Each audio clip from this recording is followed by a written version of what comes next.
guys, today we will start the poem Amanda. It's written by Robin Clan, who is an Australian author of books for children. Her full name is Robin McMurray Clan. She was born on 28th February 1936 in New South Wales, Australia, and right now she is living in near Melbourne. She resides near Melbourne. She is presently 85 years old and as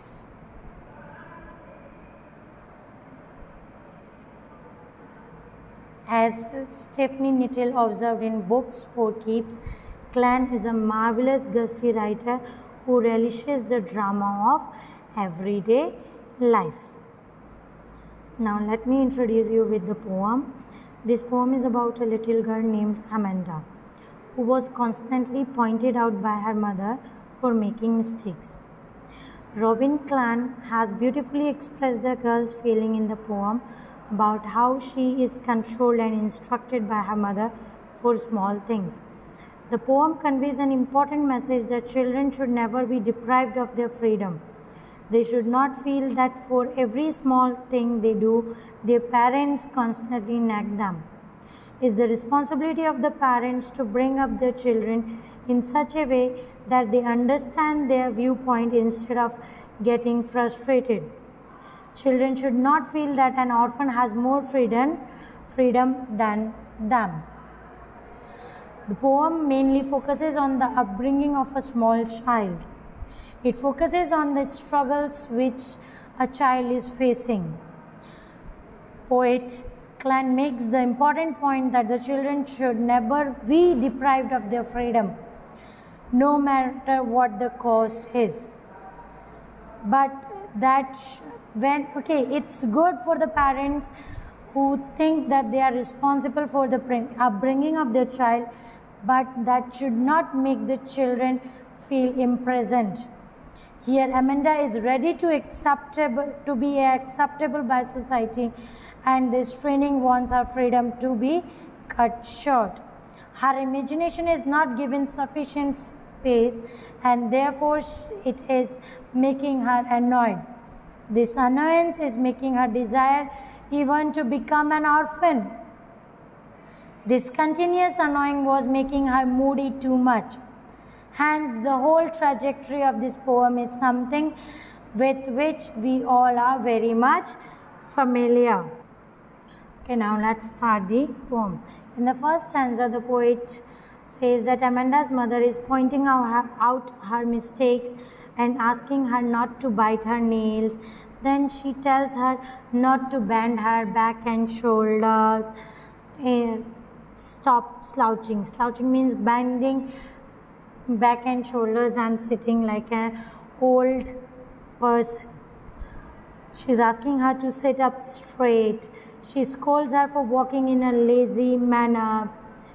She asks her to stop being lazy, keep her head and shoulder straight.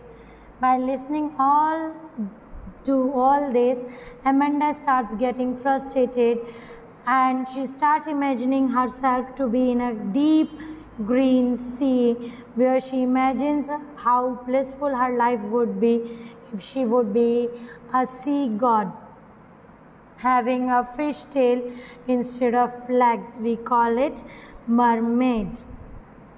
Then she would have enjoyed the sea waves and moved along with the waves up and down the water.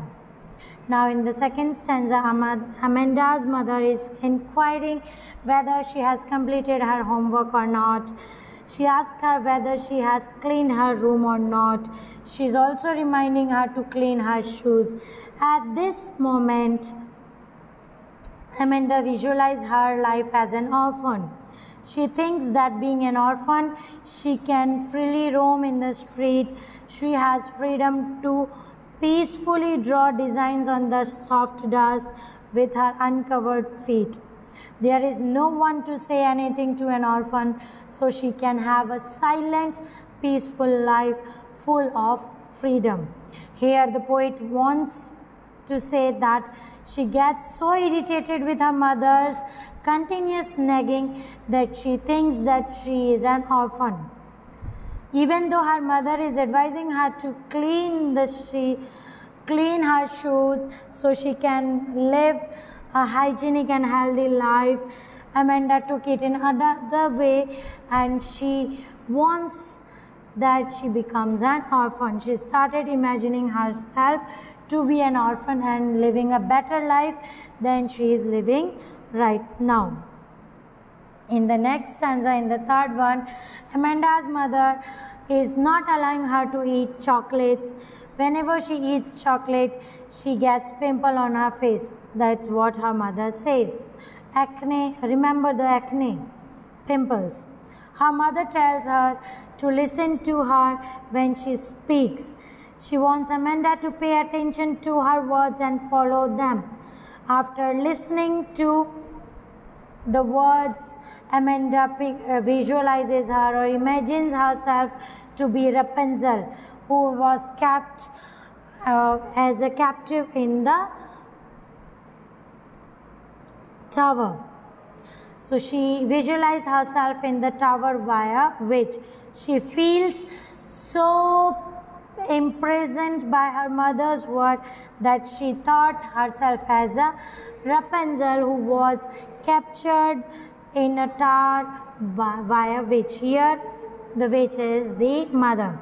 So the witch used to climb the tower with the help of Rapunzel's long hair. So Amanda wants to live Rapunzel's life as she feels that she can live a calm and quiet life in a pleasant environment whenever the witch is not around. Here the mother is not around. So but she will never let her hair down to anyone so that no one can enter the tower. She is so much fed up with her mother's word that she wants to be Rapunzel. She wants to live in the tower alone, and she also says that she will never be letting her hair down like Rapunzel, so that no one can enter the tower and disturb in her tranquility.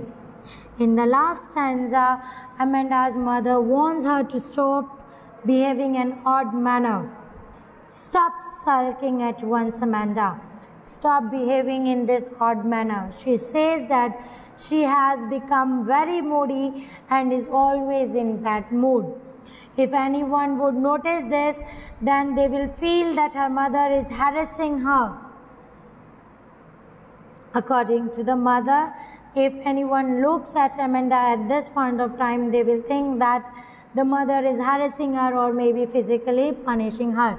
The poets want to convey that Amanda can't even react to what she feels about her mother. If she does, so her mother will take it against her sense of pride and scold her to behave properly as other children do. Here Amanda's mother nature is shown to be very dominating. Hope you guys understood the poem.